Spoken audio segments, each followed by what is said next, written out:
Hello and welcome to another booktube video from me, Lauren, from Lauren and the Books. It's tag day today. I can't even remember the last time I did a tag video, but this tag video is the Reader Problems book tag. It's originally created, I think is the word, by Tiffany from About to Read. I'll link her video down below. But I saw this on Lauren Wade's channel, Lauren Wade Reads channel last month, and I was like, oh lovely, I'd love the chance to do that. Love the chance, I'd love to do that. Because I took February off, I was like, oh, when it gets around to March, I will do that. So here I am, doing it. It's the Reader Problems book tag, it's a whole range of questions, 11 questions in fact, talking about different problems that you may have as a reader. So let's crack right on with them. The first question is, you have 2,000 books on your TBR. How in the world do you decide what to read next?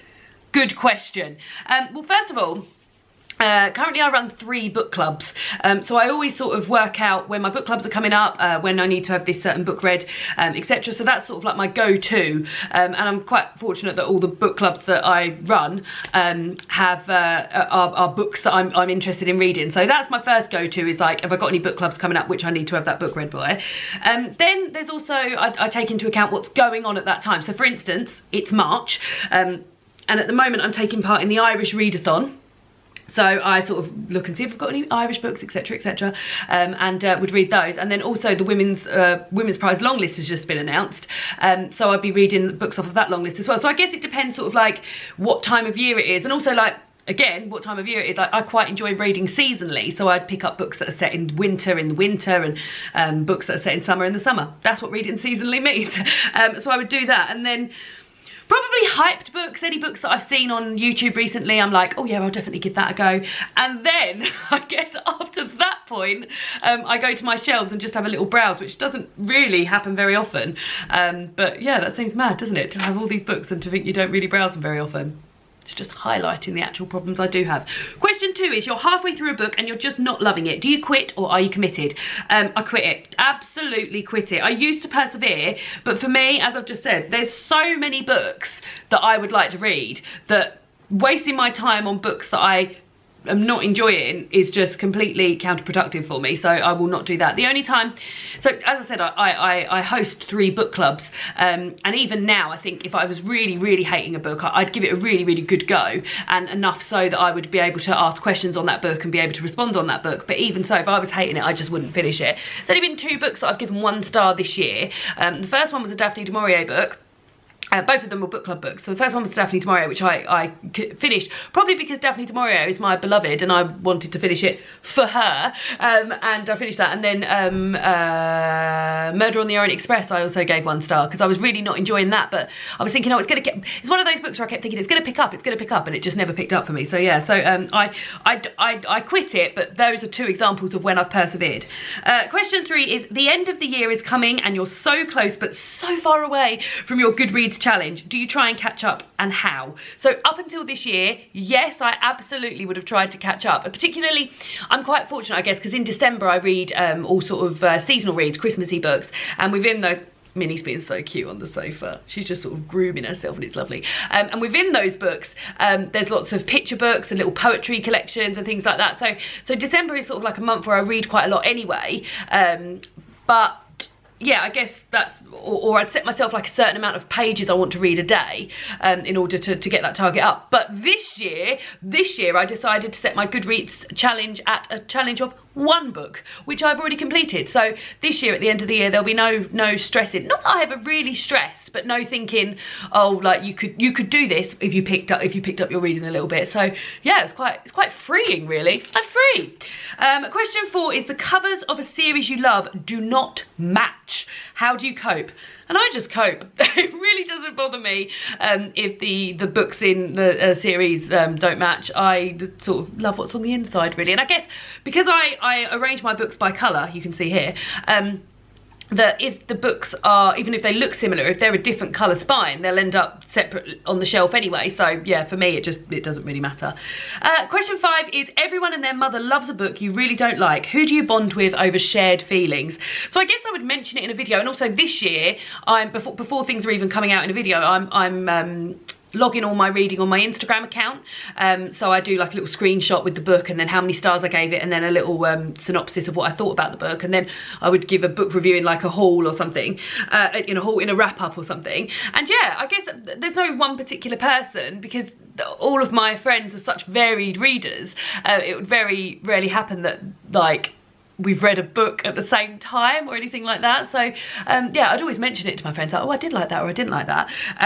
But yeah, I'm quite, also, it doesn't really happen very often that I read a book that I didn't enjoy, because I'm quite good at knowing what I like now. So I quite often, I wouldn't very often pick up a book that I think that I'm a bit concerned about. And if I didn't enjoy it, I just wouldn't carry on reading it. So question 6 is, you're reading a book and you're about to start crying in public.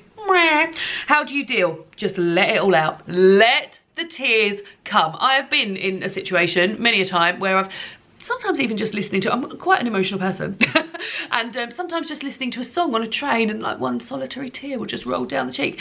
I'll be fine. I'll be absolutely fine with crying in public. It doesn't faze me at all. In fact, I've had some quite like big crying in public. Well, the first time I read His Dark Materials, it wasn't in public, but I was on holiday with my mum, dad and my friend Emma, and I remember finishing His Dark Materials, the subtle knife, no, not a subtle knife, the amber spyglass, and just sort of like completely losing it. Face was so like really lovely ugly crying. So yeah, I'm not frightened of crying over a book in front of people. But yeah, most recently I think I remember driving home, not in public, but I remember driving home listening to was it when Dumbledore died, or was it when Cedric Diggory died? Probably both, and just really crying on the way home from work, just driving home listening to that. So yeah, I'm not fussed. I'm not fussed about crying over a book in public. Number 7 is, a sequel of a book you loved just came out, but you've forgotten a lot from the prior novel. Will you reread the book, skip the sequel, try to find a synopsis on Goodreads, or cry in frustration? So if I loved the series and I loved the book, then I would completely reread it. And I'm actually in the middle of doing this with 2 different series at the moment. So with the Book of Dust, I've been the Book of Dust series that are coming out. I've been on the year that they come out, so not this year, I've been re-listening to, because that's another tip I would give. If I'm revisiting a series, I try quite like to visit it in another medium. So if I've read it the first time round, then re-listen to it. Or if I know I'm going to read the book, then listen to them. So I listened to all of the His Dark Materials plus the first Book of Dust in the order that they came in, which worked out well, because then the last Book of Dust, the Secret Commonwealth, was actually at the end of that series, so that meant I was able to read that and pick that up. Same with Nevermore. Every year well, since the 3rd book's coming out this year, yeah, every year, I mean, it's happened 3 times, I listen to the audiobooks and then pick up the new one. Although last time I didn't even read the new one. I think I just went straight to the audiobooks. I think the audiobooks are slightly better than the books. I enjoy them more. But yeah, revisiting it in a different way. Oh, another example of this is when The Testaments came out. I sort of was like, oh, The Testaments comes out this weekend. How on earth am I going to get that all read? But my sister, I bought her for her 30th birthday a graphic novel of The Handmaid's Tale. So I read that, and started that. So I do quite enjoy if it's something I've loved, then it's not a bother for me to revisit it another way. So yes, would reread the previous book, if that is the answer. Number 8 is, you do not want anyone borrowing your books. How do you politely tell people no when they ask? I would never tell someone no for borrowing a book. The only time I would ever tell someone no is if I was in the middle of reading it. But I am very encouraging of people borrowing my books. Even more so, like, I'm almost a bit of a book pusher. So like, if someone comes around, they're like, oh, I've never read that. I'm like, take it, borrow it, just give it back when you read. I've got so many books here. There's not really going to be a point where I'm like, oh God, I really want to read that book. I'll just wait till I get it back off of them. Cara, who I share an office with, literally, she sees a lot of what I read anyway, because I read on my lunch break every day. And quite often once I finish a book, I'm like, if you said you might be interested in reading this, why don't you borrow it off me? So yeah, I'm very encouraging, and I wouldn't. The only time I would tell someone, no, you can't borrow this book, is if I was in the middle of reading it, or if I had plans to read it like imminently. Number 9 is reading ADD. You've picked up and put down 5 books in the last month. How do you get over your reading slump? I have been there. The July of 2018, I remember it well. I read 2 books in July 2018, which is just unheard of for me. I'm more of a sort of like 10 to 15 books a month girl. And that month, one of them was a tiny little, you know, that little Sean Tan book. One of them was that. It doesn't even count. So 1 book basically in July, because of Love Island was on, and because I had a game on my phone that I played all the time, and I just every book I picked up I was just not interested in them. So what I would do is I would stop everything I'm reading. I would just think, no, if I want to go back to one of those at another time, then I will, but not for now. And I would probably taper it down to one book and really try and put my efforts into this one book. But if that didn't work out for me, then I would probably return to an old favourite, like a comfort read or something, or yeah, that's what I think I would do. But yeah, I've been there. It's horrible, isn't it? Especially when like reading such a big part of your life and you just can't settle to it. Yeah, I've been there, but luckily it's never been as bad as it was that summer. Yeah, touch wood. Don't want that to happen again. Number 10 is, there are so many new books coming out that you're dying to read. How many do you actually buy? Well, this year I'm really encouraging myself to use the library more. I'm now a member of 2 libraries. And one of those libraries has a functionality so that when new books come out, you can see when books are going to come in. So if I feel like I can wait, because often there's a waiting list for them, then I will put my name on the waiting list for those new books. And in one of the libraries that I'm a member of, you have to pay 80 pence to do that, which I'm quite happy to do because I'm happy to fund the library. So yeah, I'll try and use the library, so not buying them then. But the main place where I buy books, and I do buy books like constantly, but the main place where I'll do sort of like my bulk buying of books is if I'm with other booktubers, because we sort of get each other all hyped up and excited for books. And you can be in a bookshop and someone can say, oh yeah, I read that and I really loved it, and you're like, well, I've got to have it then. So they're my big sort of book buying sprees when I'm with other booktubes, so on booktube meetups or when I'm visiting booktubey friends. Yeah, that's when the majority of my book buying happens.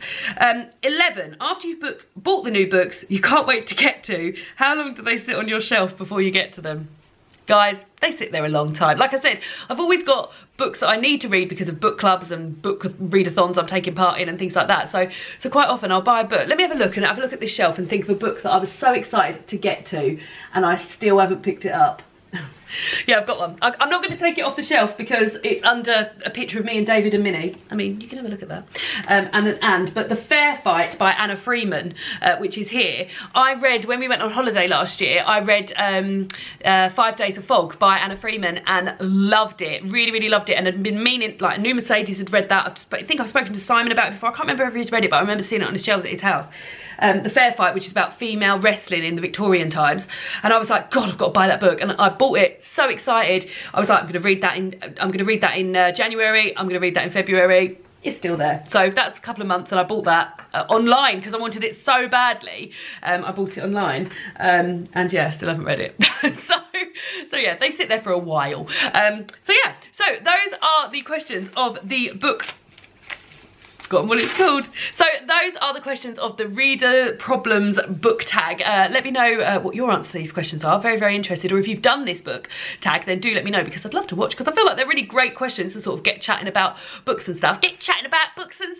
And yeah, that's it from me. I'm actually off down the library now, so I'll see you all again soon for another BookTube video. Goodbye!